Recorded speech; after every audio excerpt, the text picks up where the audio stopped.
Hey folks, Hammeh here with a bit of interesting lore news and speculation, as well as a roundup of several cool bits of Overwatch news from the last few days. Today we'll be speculating on whether a little lore tidbit means that Reyes could have been Reaper for longer than we might imagine, when the end of competitive Season 3 might be coming, cool new Overwatch merchandise being announced, and Blizzard taking action to help our Korean brothers and sisters against cheaters. Bit of a new video format, do let me know your thoughts afterwards in the comments, and time codes are in the description below if you want to skip to a particular item. Okay, let's go. Firstly, the lore news. In a tweet that snuck under the radar of a few people over the last few weeks, lead writer on Overwatch Michael Chu made an interesting comment on everyone's favourite homicidal maniac, Reaper.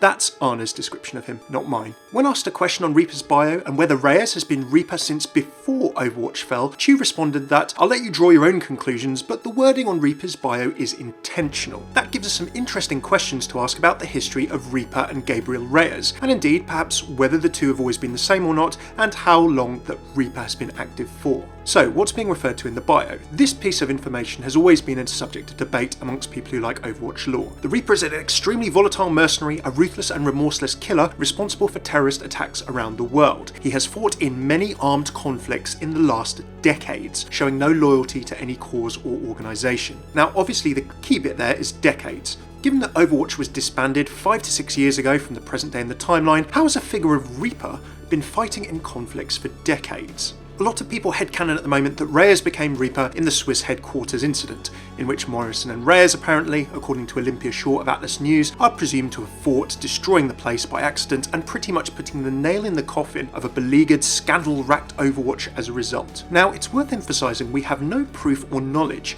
as to how Reyes became Reaper, with his wraith-like abilities, and anything from this point on is heavy speculation on my part. Clearly, at some point, something pretty bad happened to Gabriel Reyes, turning him into whatever he is. And the bio, of course, states that the few bodies recovered of those he kills are pale, empty husks drained of life, their cells showing signs of intense degradation. It is possible that he is a byproduct of failed genetic alteration, which forces his cells to simultaneously decay and regenerate at a hyper-accelerated rate. The questions this little tweet raises: if Reaper's wording of his bio is intentional, and we decide to take it as fact that he's fought in many armed conflicts over decades, then presumably this means that Reaper would have to have been active since before Overwatch fell. And of course, this is all speculation from this point. I'll try to add in any factual grounding for my speculation where it exists.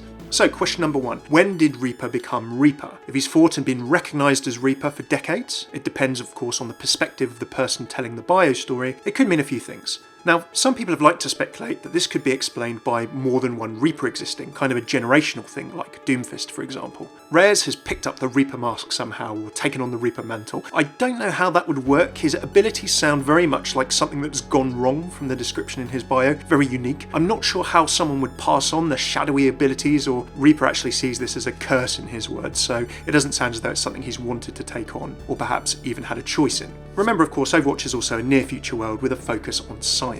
It would have to be some pretty Green Goblin style stuff or otherwise going on for Reaper to have had this inflicted on him, but I'm sure you comic book fans can give me some better ideas. I'd be more inclined to go with another question or theory. Maybe Reyes became Reaper before the Swiss headquarters incident, and that raises even more questions. How did this happen? Did Overwatch know about it? Did they even try to help him if they did, or not? The Old Soldiers comic may give us some context if not direct clues. Given Anna's surprised reaction here when she sees Gabriel's face, she didn't know about Reaper's transformation, and if Old Soldiers is anything to go by, this was a big surprise to her. Now remember of course that Anna disappeared off the radar, presumed dead, towards the very end of Overwatch's history. She served late into her 50s. Remember that Reinhardt was retired in his late 50s mandatorily for being too old. Reaper has been stated to be a pretty unreliable narrator. He's bent on revenge, murdering ex-Overwatch agents, working as a terrorist and similar. So perhaps he's not in the most balanced state of mind. We can't take everything he says as fact. But he does say to Anna, "He did this to me, they left me to suffer." And I do feel that that's interesting context. So how did Reaper become Reaper? We know nothing about the method, but we can perhaps guess at the circumstances. In Overwatch's later history, the organisation was under siege from within and without. At some point in its final years, Blackwatch, the top secret division that Reyes led, was unveiled. We know that some of Overwatch's most famous agents had to retire in disgrace. We know that missions went wrong, like the scientist rescue operation we see in Legacy, where agents died to Talon and Anna stayed behind. No evidence, of course, but if we take some of these pieces as the edges of a jigsaw, the mess, the chaos that Overwatch was in towards the end of its existence, we can think of our own picture based off them, whether it's right or wrong. Perhaps there was a mission that went wrong, in which Reyes was left behind in some circumstances, like Ana in her Legacy comic. As Morrison presumably left without Ana in Legacy, we don't know whether they returned to search for her, of course, so maybe a mission left Reyes in a similar situation, one that had catastrophic consequences and perhaps led to Blackwatch being revealed. Reyes could have been captured, maybe experimented on perhaps by an outside party. Now, Talon as an organisation do have form of doing this in brainwashing Widowmaker. Perhaps Reyes then returned to confront Morrison in some fashion, and that's what happened at the Swiss headquarters. We don't know that Reyes was actually a part of Overwatch when the Swiss headquarters fell.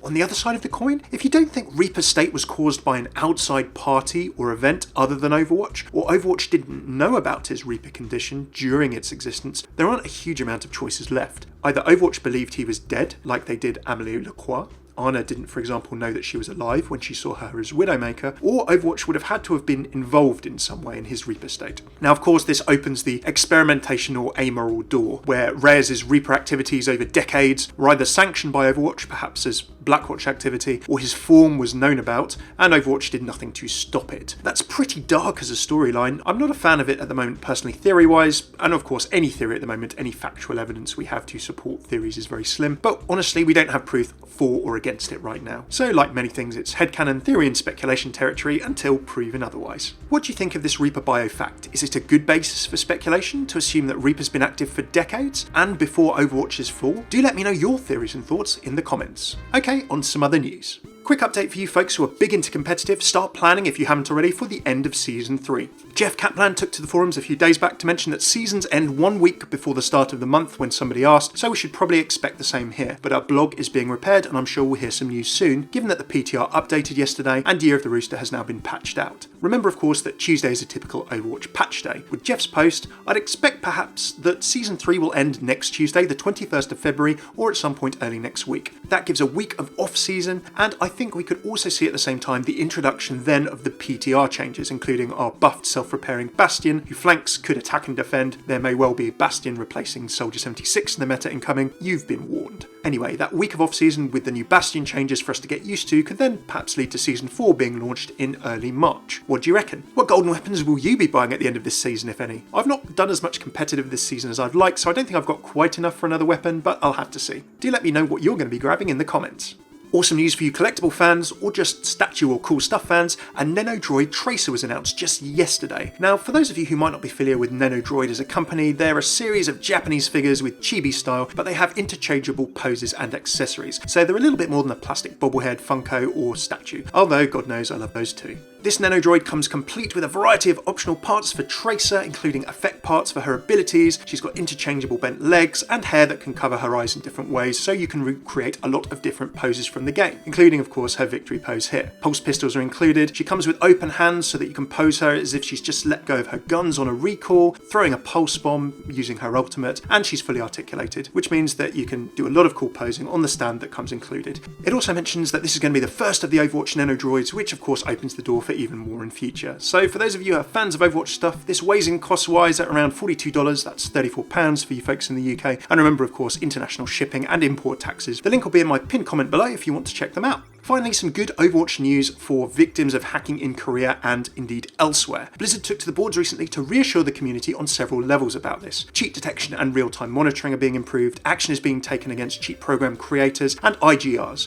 Now, IGRs, for those of you who don't know the acronym, PC bangs, LAN centers, internet gaming rooms, generally a big thing in Korea. Some of these apparently provide VPN services that are used to spoof people's geographic location, and that's kind of useful when they're trying to hack. The big piece of news is that foreign Battle.net accounts without an Overwatch license can at the moment access the game in LAN centers. In Korea, this is a specific relationship that Blizzard have where they provide multiple game licenses to PC bangs or LAN centers so that people can come, they can pay to play, and they don't have to buy their own copy of the game. What would happen was that hackers in Korea, for example, would make USA or other foreign to Korea Battle.net accounts as a throwaway. If you're playing Overwatch in a Korean PC bang, creating a USA throwaway account meant that you could basically hack, and if it got banned, you could just create another one without any consequence to yourself. However, from 2 days time on, Blizzard are going to be adjusting the Battle.net account policy so that only players with valid game licenses in their Battle.net home region can play Overwatch in Korea. So why is this a big deal for Overwatch players around the world in general? Well, for the future health of Overwatch, it's good for Overwatch to be healthy in Korea. Korea, of course, really kind of the birthplace or spiritual home of organised modern esports in many ways, and Blizzard of course has history with Korea back to the competitive StarCraft Brood War of the early 2000s, which of course was one of the big things that kicked off the rise of esports in general.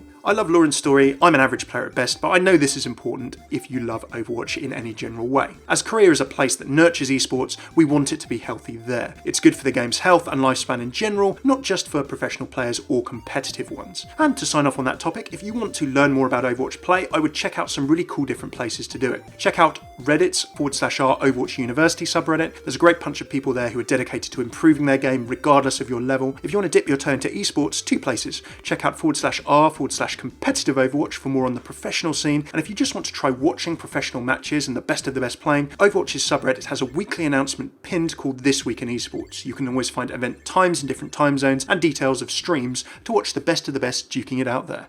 Thanks for tuning in to this Overwatch news roundup and bit of lore speculation. I hope you've discovered some new things and enjoyed bits of the wider Overwatch community you might not run into, either on my channel or in your daily YouTube or news travels. This is a bit of a different video for me, lots of different things covered. Do click that thumbs up button and let me know what you think of this video format. Should I do more? Do let me also know what you think of all the news, good or bad, in the comments. If you're new to the channel, please do check out all of my regular Overwatch lore videos. You can click these playlists and videos here, whether you're on mobile or on a desktop or laptop. They all work now, and throw a sub if you'd like to see more. If you never want to miss a video, YouTube can be funny with notifications sometimes. Remember to visit my channel page and click the notification bell and then choose any notifications you want to hear from before clicking save. That'll mean that you never miss out and you can be informed in the ways that you like.